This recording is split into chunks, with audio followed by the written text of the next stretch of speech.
নিশ্চিতভাবে যারা পক্ষপাতিত্ব করে তারা কখনো সরকারি কর্মচারী হয় না।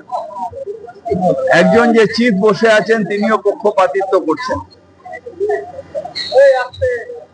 তাই যতই করো ফন্দি তৃণমূলকে আটকাতে পারবে না। আপনি তো দেখছেন, আমার সাথে ঘুরছেন, মানুষের রেসপন্স প্রত্যেকটা বাড়িতে। একটা জায়গায় আপনি পাননি এতদিন আমাদের সাথে 7 দিন ঘুরছেন যে মানুষ কেউ বিরক্ত হচ্ছে। হয়তো ছোটখাটো কেউ এই বাড়ির সামনে একটুখানি এটা জলটা জমছে একটু দেখে দাও, নালিটা ঠিক নেই, কি একটা পুরনো গাছ, বাবা এটা বড্ড কষ্ট পাচ্ছি কেটে দাও, এই টুকটাক।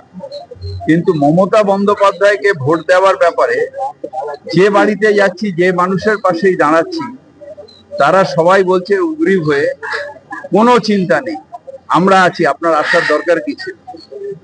তাই মমতা বন্দ্যোপাধ্যায় আমি বিশ্বাস যে অনেক ভোটে এই ভবানীপুর কেন্দ্র থেকে জিতবেন।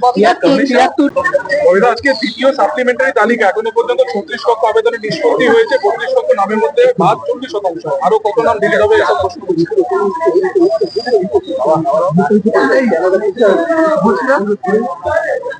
আমরাও অপোজিশনে ছিলাম, লড়াই রাজনৈতিক দলের সাথে রাজনৈতিক দলের।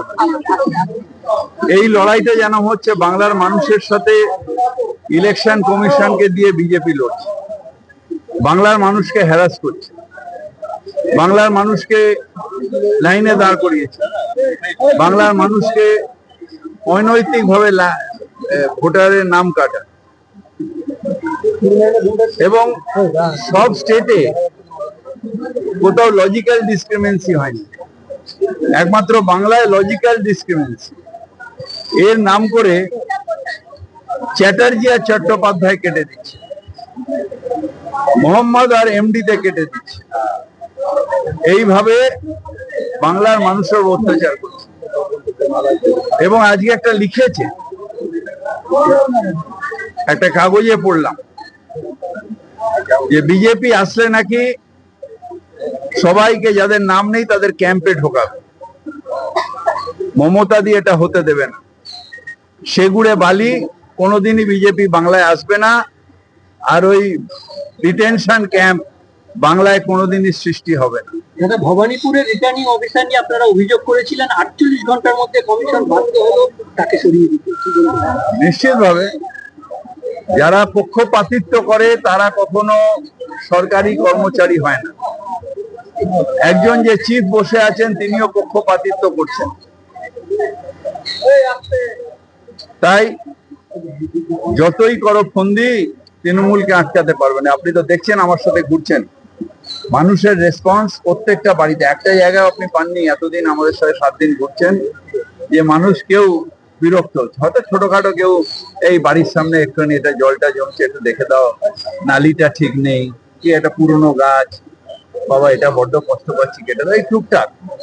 কিন্তু মমতা বন্দ্যোপাধ্যায়কে ভোট দেওয়ার ব্যাপারে যে বাড়িতে যাচ্ছি, যে মানুষের পাশেই দাঁড়াচ্ছি, তারা সবাই বলছে উগ্রীব হয়ে, কোনো চিন্তা নেই, আমরা আছি, আপনার আসার দরকার কি ছিল।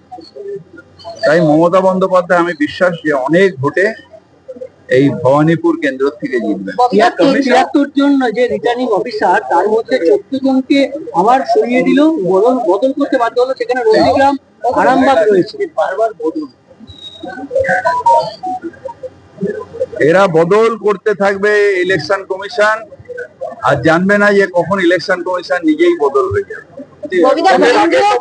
পেট্রোল এবং ডিজেলের 10 টাকা করে শুল্ক কমিয়েছে এই এনার্জি লকডাউনের সম্ভাবনা যখন উঠে আসছে সেই সময়। মানে কিছুটা সুরাহা হচ্ছে, সাধারণ এক্সাইজ ডিউটি কমানো হয়েছে, পেট্রোল ও ডিজেল একদম কমিয়ে দিয়েছে, শূন্য হয়ে।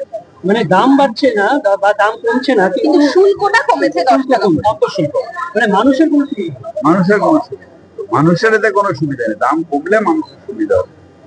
আপনি ইন্টারনাল অ্যাডজাস্টমেন্ট কি করছেন না করছেন তাতে তো আমাদের কেউ যায় আসে না। আমাদের যায় আসে যখন আপনি বলবেন যে না, আমি এই অবস্থার মধ্যেও দাম কমিয়ে দিই। দাম তো বাড়িয়েছেন, যে দামটা বাড়িয়েছেন অলরেডি, গ্যাস সিলিন্ডারের দাম বাড়িয়েছেন, মানুষের উপর তো বোঝা চাপানো হচ্ছেই। এটা একদম অন্যায় হচ্ছে, পাপ হচ্ছে। প্রধানমন্ত্রী ইতিমধ্যেই একটা লকডাউনের আভাস দিয়ে রেখেছেন। আজকে মুখ্যমন্ত্রীদের সঙ্গে বৈঠক, কি বলবেন আরো একবার? কত অত্যাচারিত হবে ভারতের নাগরিক, যতদিন এ থাকবে ততদিন অত্যাচারিত হবে।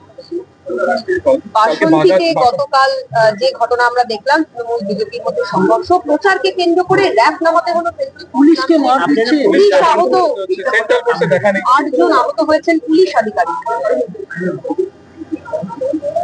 এটার ব্যাপারে আমি কি বলবো? না, আপনি শান্ত থাকার জন্য আহ্বান করলেন। না, নিশ্চিতভাবে আমরা সবাই শান্ত আছি, কিন্তু ইলেকশন কমিশন যা করছে, মানুষকে কতদিন শান্ত রাখা যাবে আমি জানি না। তার কারণ একদিকে দিলীপ দা ভুলভাল মেরে দেবো, কেটে দেবো, এনকাউন্টার করবো, এইসব করছে। বিজেপি অত্যাচার করছে, ইলেকশন কমিশন নাম কাটার জন্য লাইনে দাঁড় করাচ্ছে। এই লজিক্যাল ডিসক্রিমিনেন্সি নামে ডিসক্রিমিনেন্সি হচ্ছে মানুষের উপর। এবং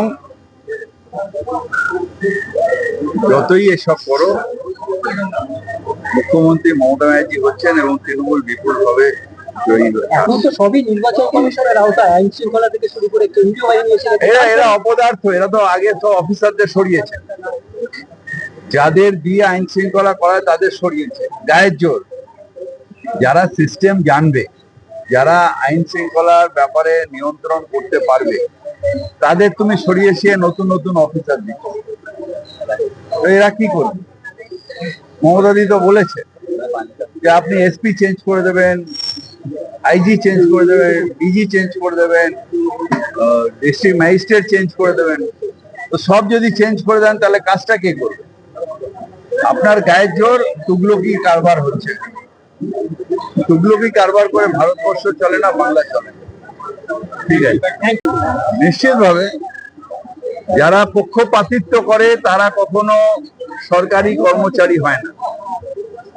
একজন যে চিফ বসে আছেন তিনিও পক্ষপাতিত্ব করছেন। তাই যতই করো ফন্দি, তৃণমূলকে আটকাতে পারবে না। আপনি তো দেখছেন, আমার সাথে ঘুরছেন, মানুষের রেসপন্স প্রত্যেকটা বাড়িতে। একটা জায়গায় আপনি পাননি এতদিন আমাদের সাথে 7 দিন ঘুরছেন, যে মানুষ কেউ বিরক্ত হচ্ছে। হয়তো ছোটখাটো কেউ এই বাড়ির সামনে একটুখানি এটা জলটা জমছে, একটু দেখে দাও, নালিটা ঠিক নেই, কি একটা পুরনো গাছ, বাবা এটা বড্ড কষ্ট পাচ্ছি, কেটে দাও, এই টুকটাক। কিন্তু মমতা বন্দ্যোপাধ্যায়কে ভোট দেওয়ার ব্যাপারে যে বাড়িতে যাচ্ছি, যে মানুষের পাশেই দাঁড়াচ্ছি, তারা সবাই বলছে উগ্রীব হয়ে, কোনো চিন্তা নেই, আমরা আছি, আপনার আসার দরকার কি ছিল। তাই মমতা বন্দ্যোপাধ্যায় আমি বিশ্বাস যে অনেক ভোটে এই ভবানীপুর কেন্দ্র থেকে জিতবেন। আজকে দ্বিতীয় সাপ্লিমেন্টারি তালিকা এখনো পর্যন্ত 36 লক্ষ আবেদনের নিষ্পত্তি হয়েছে। 32 লক্ষ নামের মধ্যে বাদ 40%। আরো কত নাম দিতে হবে এসব প্রশ্ন করছি।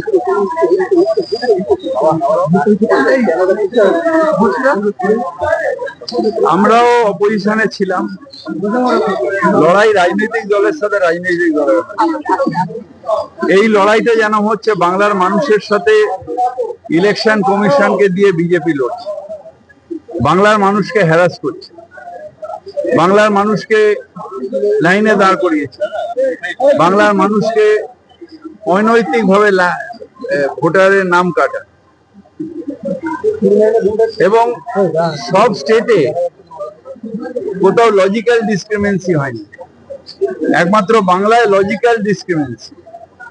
এর নাম করে চ্যাটার্জি আর চট্টোপাধ্যায় কেটে দিচ্ছে, মোহাম্মদ আর এমডিতে কেটে দিচ্ছে।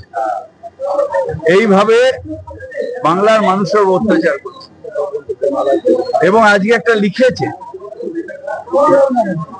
একটা কাগজে পড়লাম যে বিজেপি আসলে নাকি সবাইকে, যাদের নাম নেই তাদের ক্যাম্পে ঢোকাবে। মমতা দিয়ে এটা হতে দেবে না। সেগুড়ে বালি কোনোদিনই বিজেপি বাংলায় আসবে না। আর ওই ডিটেনশন ক্যাম্প বাংলায় কোনোদিনই সৃষ্টি হবে না। দাদা, ভবানীপুরের রিটার্নিং অফিসার নিয়ে আপনারা অভিযোগ করেছিলেন, 48 ঘন্টার মধ্যে কমিশন বাধ্য হলো তাকে সরিয়ে দিতে। নিশ্চিতভাবে যারা পক্ষপাতিত্ব করে তারা কখনো সরকারি কর্মচারী হয় না। একজন যে চিফ বসে আছেন তিনিও পক্ষপাতিত্ব করছেন। তাই